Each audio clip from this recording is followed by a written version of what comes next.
Hi, my name's Robert Grover. I'm with databot, and today's webinar is an exciting one to introduce you to the wide world of smart device sensors.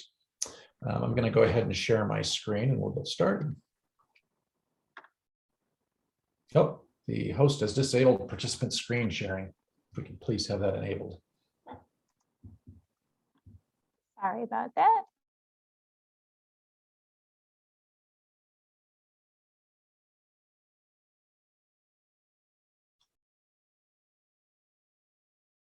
There we go.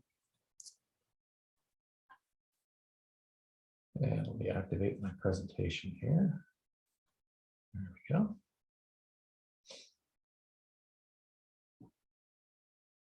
All right, let me know if you can't hear anything or can't see anything that I'm describing. You should be seeing the screen Get Smart with databot Sensor Science. A little bit about databot as a company. We've been around for 4 years, and our focus is all about exploring science and STEM using sensors. And we started that with a hardware device called databot, which I'll give you a look at partway through this presentation. We're also announcing databot 2.0 today. But we also have expanded into just using smart devices because everybody's typically got a smartphone or an iPad. And there's many, many things that you can do to get kids started with sensor explorations just using, their smartphones or devices that you may already have. It's a great way to get started, and then you can expand with the databot. So the company, we create technology and activities that really are designed to empower kids to explore things that are typically invisible. They're all data-driven, of course. So things like being able to explore air quality, where you can look at volatile organic compounds, carbon dioxide levels, all of those kinds of things. Now, our topics that we focus on, because there are so many things that are associated with sensor data, we've picked out what we consider to be 4 of the top issues that students need to be prepared and exploring for. So one of those, of course, is STEAM, science, technology, engineering, arts, and math. And databot and sensors in general are a fantastic tool for all kinds of activities across all the core sciences, physical computing, even art projects, which we've had some pretty interesting ones done around sensors. So second topic, climate change and environmental awareness, being able to use sensors to actually live test carbon dioxide levels or volatile organic compounds in your air quality. Fantastic ways to get kids introduced to really understanding how we impact our environment. Third, data science. Everything is data powered these days, and we want students to be what we consider data literate, able to think critically, look at data that they're being presented with, and understand how that data is used to present arguments. These days, it's very important that students are able to have their own ability to make decisions and not just leap to conclusions based on what somebody's telling them. We want them to be able to look at the core data and really understand it. And then finally, of course, artificial intelligence, machine learning. These are big topics that everybody is becoming aware of that are, really life-changing technologies. Data, of course, is the foundation of all AI and machine learning as well. So we have activities that we're developing that actually allow students to learn concepts behind artificial intelligence using sensors. So that's a little bit about the company. Let's move on to the webinar and get you started on using sensors in your classroom. What we're going to cover today, why sensor science is important. We've already talked a little bit about that, but I'm going to show you some standards from ISTE and also the NGSS that give you some specifics. And then we're going to get started in the classroom using a smart device and an app that allows you to explore the sensors. You're going to get instructions on how to download that app and actually use it.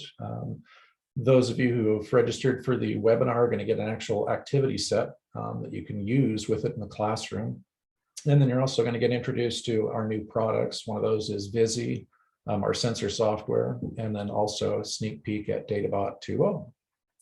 So we've only got about 30 minutes, so let's jump right to it. So first of all, why is sensor science important? Now, the ISTE technology standards are fabulous for identifying why technology is important and how it should be used in the classroom. And we're going to go through some of that here in just a second. The other one, of course, is the next generation science standards. And there are what they call science and engineering practices as part of those standards. One of the core practices is, of course, being able to collect and analyze data. So we're going to take a look at that one as well. So one of the standard groups within ISTE is what is considered a knowledge constructor. So students critically curate resources using digital tools to construct knowledge, produce creative artifacts, and make meaningful learning experiences for themselves and others. So as a device that is going to allow you to actually explore the world, there's very little that could be more beneficial across all these different subject areas than actually using live sensors. Let's take a look at some of the specifics underneath that standard. Using sensors, students can plan and employ effective research strategies to locate information. A good example would be that CO2 project I was just mentioning. Let's say that they wanted to actually do core research, live research around, okay, what are the CO2 levels in the parking lot at pickup time versus any other time of the day. So really, hands-on real-world explorations and demonstrations of these standards in action. Here's another one. Students evaluate accuracy, perspective, credibility, and relevance of information using these resources. When you're collecting and looking and analyzing real data, there's nothing more. There's nothing that's more hands-on or giving you better experience in terms of being able to evaluate the accuracy of data. Curating information from digital resources using, again, a variety of tools. So these experiments that you collect, you can actually build into a portfolio and present in presentations that become very, very meaningful in terms of, again, those real world connections. And finally, exploring real world issues and problems, developing ideas and theories, pursuing answers and solutions. As you develop the ability to look at real data, you also can be challenged to, we have a problem here. We have really high carbon dioxide levels or high VOC levels in the school for some reason. How can we go about identifying what the source is? How do we go about fixing it? So real world issues and problems, these are fantastic ways to use sensors and also build data literate students for the future. And now for the NGSS, I actually put the fourth practice in there just so that we could talk about it a little bit. The full progression from K through 12 of this practice is on the NGSS website. It's really well done, shows you what kids should be seeing at the different grade bands, starting as young as pre-K, clear through high school. But essentially, it's using things like sensors to capture data and then be able to analyze that. Of course, you want to be able to visualize it, be able to demonstrate and interpret it to somebody else, being able to look deeper behind, maybe the numbers that are on the surface and try to develop, a deeper understanding of what's going on with that data. So data really, again, is powering our world, and that's why the NGSS has a core practice of being able to analyze and interpret it. So anyway, that is why, in a quick nutshell, sensor science is important. To become familiar with data and the things that are going on that, are driving the experiences we have every day, whether it's in advertising that's being presented to us or, how our car navigates to the grocery store. All of those things are data driven, so very important. So now let's move on. This demonstration allows you to download an app. It's called PHOX, which stands for Physical Phone Experiments, and it'll work on iOS or Android, so you can use your Apple or Android phone. And it'll allow you to start doing sensor-based experiments in your classroom immediately. There's a number of experiments that'll load up with the app, and then I'm going to actually give you instructions on how to add some custom experiments, which we'll see here in a few minutes when we introduce our curriculum. So to get started, for those of you out there who are participating, you just need to go to your App Store or the Play Store if you're an Android person, search for PHOX, and then do a quick install. We did a setup and demonstration video, and you literally can have this application up and running and be doing experiments in less than 60 seconds. So it's super simple to use. The touch of a button, you've got pre-configured experiments at your command, and it makes the sensor experiments for kids so much more pleasant because there's very little setup and you can get right in and immediately do experiments. So once you're installed, we're going to go ahead and move on to the next piece here. And this is just some basic training on the app itself. Again, just to give you an idea of how easy it is to use. When you launch phyphox, it's going to come up with that orange menu that you see on the left. And the very first sensors that are displayed are the raw sensors. So to do a quick experiment, and this one actually relates to the activity that we're going to be doing today. Select acceleration with G, that means gravity. So it's going to actually display raw data on the accelerometer. And you can actually experiment and watch in real time as it actually displays acceleration due to gravity. To begin the experiment, you simply tap on the little play icon. You'll see a little arrow up there at the top. It looks like a play button on a recorder. Tap that and you'll immediately start to stream live data. I'm going to give you a live demonstration of this here shortly as well, because that same data, if you've downloaded that and are looking at it, you can actually broadcast that to a browser. Students can access the same data that you're broadcasting simultaneously across many devices. There's some wonderful things that you can do in the classroom in terms of kids being able to capture data and explore common data that you're all working with together. So that's just a quick introduction to it. There are a number of features in phyphox that it's a little bit too time intensive to go into now, but for you to be able to see that, yes, you can launch an experiment and start collecting data literally in a couple of minutes. Fantastic tool.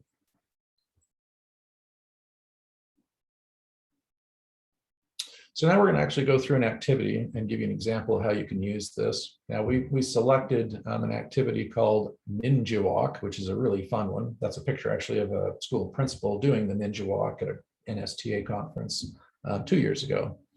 And that's using the databot. You can see that there in her hand. She's picking it up from the table. So one of the things that I'll explain as we go through this and show you what databot 2.0 looks like is that some of these experiments that you're doing on the smartphone, you can also do on databot.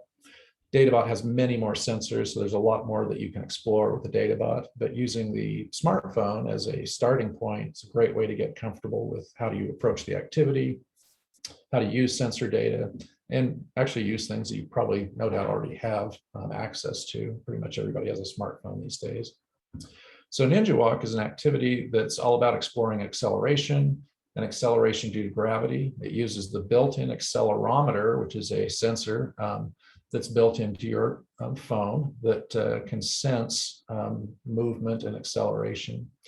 The little diagram there that you see is actually showing the axes of motion that your phone uses.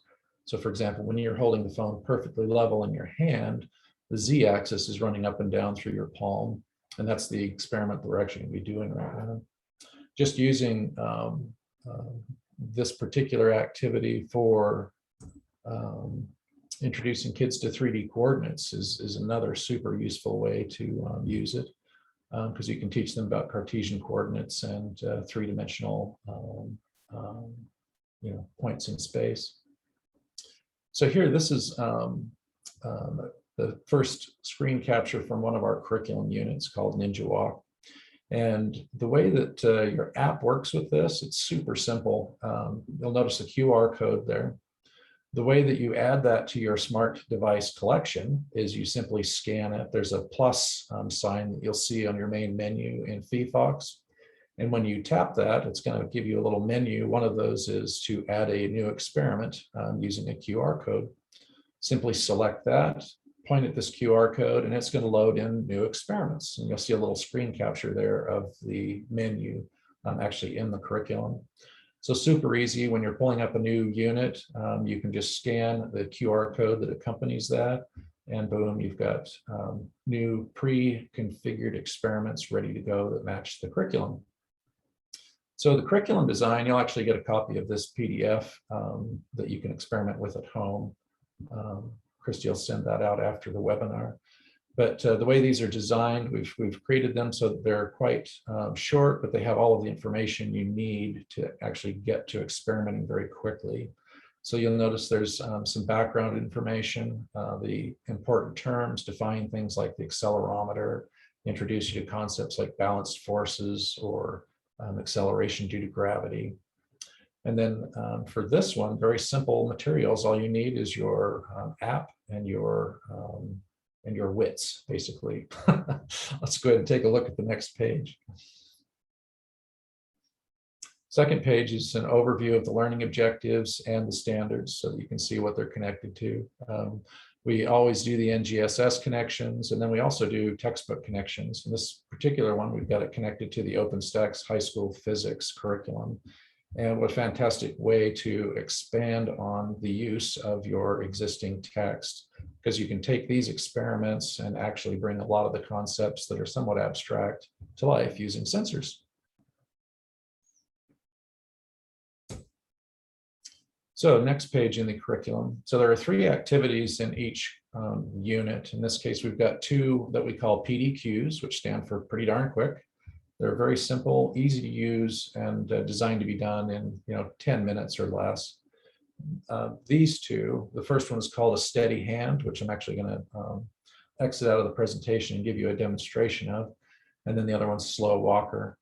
And each of these introduce students to sensor concepts that are used later in the full experiment.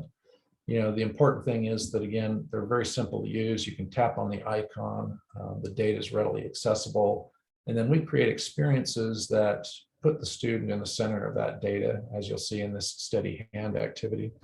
I'm going to exit out of our presentation and we'll switch over to a different window here.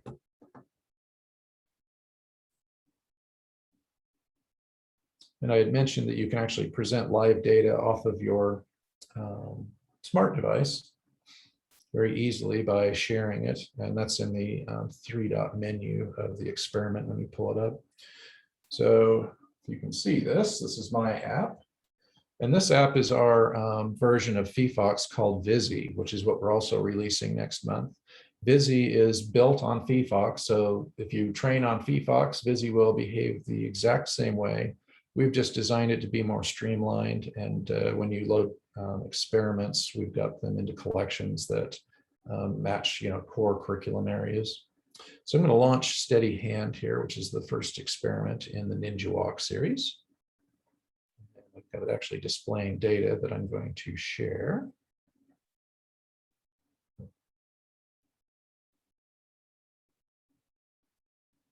And there on the screen that I'm sharing, you should see data being displayed. Now, as I hold my phone perfectly level, if I can, it'll read out 9.8 meters per second square on the Z-axis. So again, your Z-axis is that vertical axis that's going through your palm, right through the phone. If I were to switch to the Y-axis, which isn't being displayed in this one, you'll notice that we go almost to 0 on Z. If I could hold it perfectly vertical, we'd see 0 there because now gravity has been shifted to the Y-axis. So this very simple experiment, students are challenged, and you do a recording, actually, a timed challenge in the curriculum where they all get to participate. So they've got 10 seconds where they do a data recording, and it records their average, their high and low values, and they compete to see, okay, who's got the steadiest hand. So by the time this is over, students will never forget 9.8 meters per second squared as acceleration due to gravity, because they're literally staring at it on the screen, typically trying to beat the other students. We have some great pictures of students doing these activities. So that's an example of a sensor-based physical activity, again, called a steady hand. It's one that you can do with any smart device that you have in the classroom. You can do it with an iPad. You can do it with a smartphone, pretty much anything you've got. The second activity, the second PDQ that is seen here in the curriculum is called Slow Walker, and it uses the Y-axis on the phone. So this concept, you're introducing kids again to another coordinate, all right? So the first one was the Z-axis. Now we're looking and playing with the Y-axis, which would be forward motion if you're holding your phone to go straight forward or back. Now, the concept here is to introduce students to speed versus acceleration. And acceleration, of course, you can be moving quite quickly and have zero acceleration if you're at a steady pace.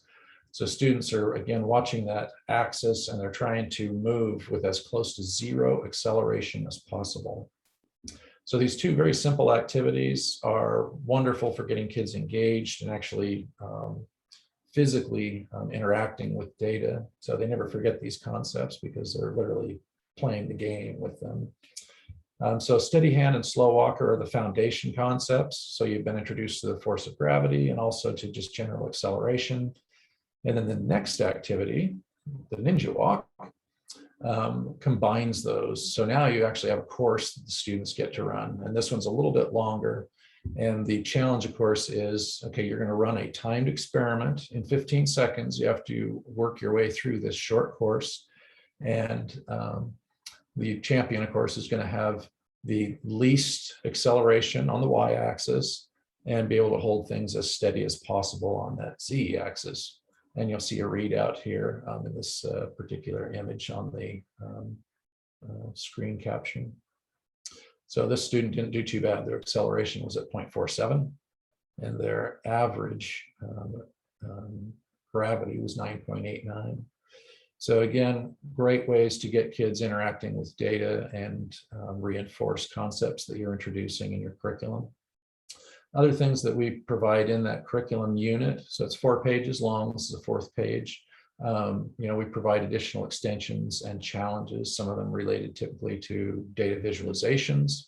We always provide the check for understanding questions as well. So that's the curriculum format for these activities, and look forward to releasing more of those. We have actually a number of those that are being produced that are, many of them are physics-based, some of them are math-based, but we're trying to do enough that you can do just with your phone that people can get started with them before they progress on to a databot. And now what I wanted to do, we've got a few minutes left. I'm going to give you an introduction to databot 2.0 and also give you the opportunity to ask some questions. And hopefully the introduction to sensor science is something useful for you in the classroom. We obviously are living, breathing, and eating data science daily. So we're pretty passionate about it. So let me show you what we've done in terms of building up databot 2.0. So this is a snapshot of databot 1. This product is now out of stock, and we've moved on to 2, which will begin shipping in October. Now, the databot itself, you see there in the center of that image. I've actually got one here in my hand, so you can see the scale of it. It's 1.67 inches on a side, and it's a cube form factor. Included in the original kit, of course, the charging cable, a temperature probe, a memory card, a lanyard. The things that are going away in version 2, we're not doing the memory card anymore. We're using all memory on board, so you don't have a memory card to lose. We decided to do away with the Velcro plate just to simplify the product. You still get a lanyard, and you also get the temperature probe and a case. So let me give you a look at what 2.0 looks like. We're pretty excited about it. So here you can see it coming together. The form factor is very similar to version 1, except it's less than half the height. So it's no longer a cube. I'll hold it up here for you to see the 3D printed version of the case. Compared to the original, it's less than half as high, but it's the same footprint. So it's 1.67 inches on a side. That makes it actually lighter. A lot of people have been wanting to do drone experiments, but the original one was 64 grams. The payload was too heavy for some devices. This one should be around 20 when we get it completed. It's got a longer battery life. There's a lot of capabilities that we've added to it. More I/O, the ability to have 2 simultaneous temperature probe readings going on. And we added more sensors. So you'll notice that here on the left-hand side, there's 16 different values that you can be doing experiments around. Those include ambient light, the ultraviolet index. We now have color on board, color sensor, gesture sensors. These are used in some of the AI activities.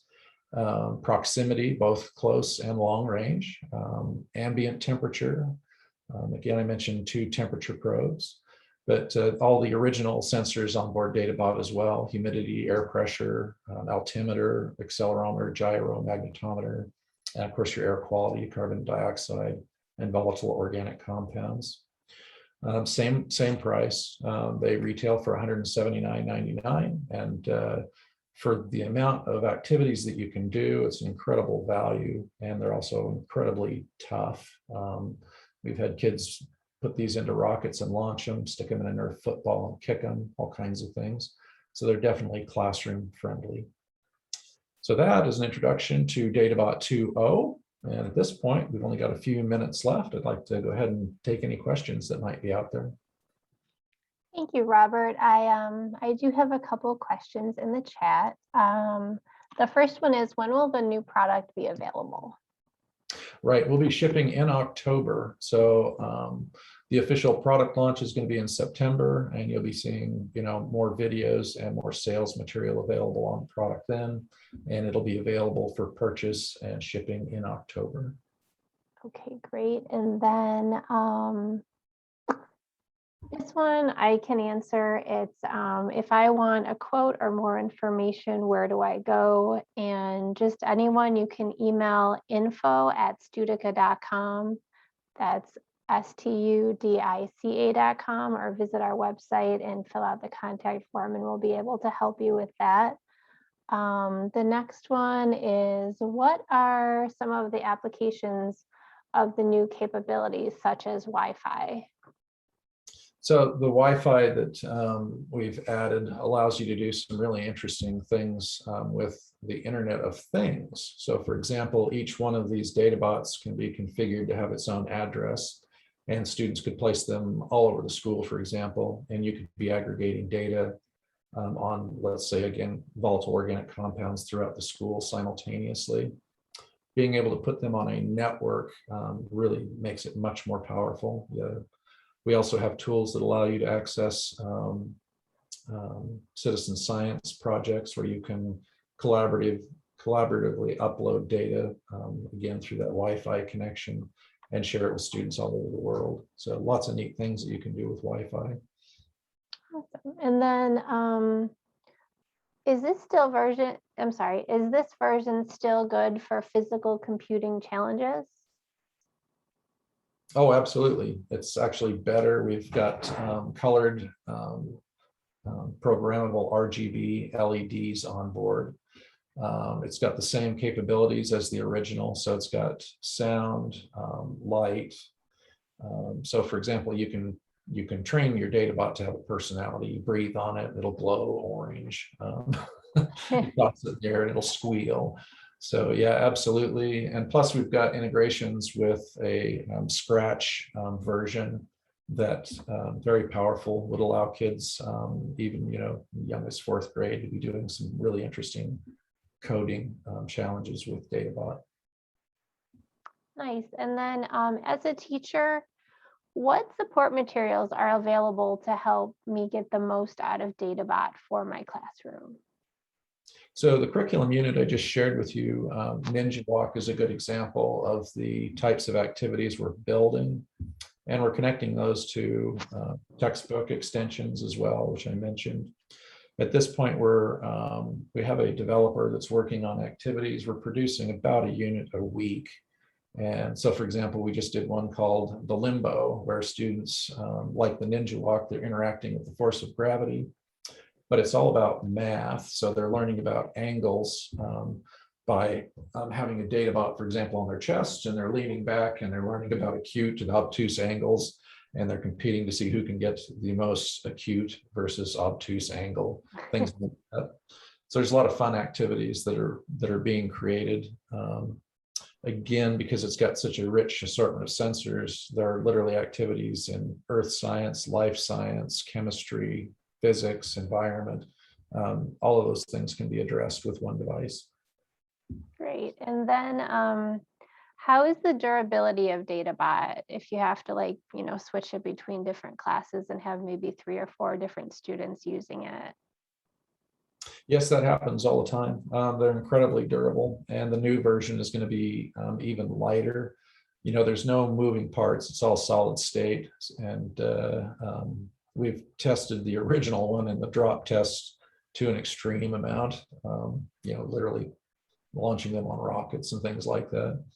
So yeah, they're super durable in terms of being ready for kids to use. And that was actually one of the goals of the product, is to remove any of the intimidation factor that might be out there with using sensors. Some of the equipment that's available on the market is very sensitive, and teachers understandably are very careful about putting it into the hands of the kids.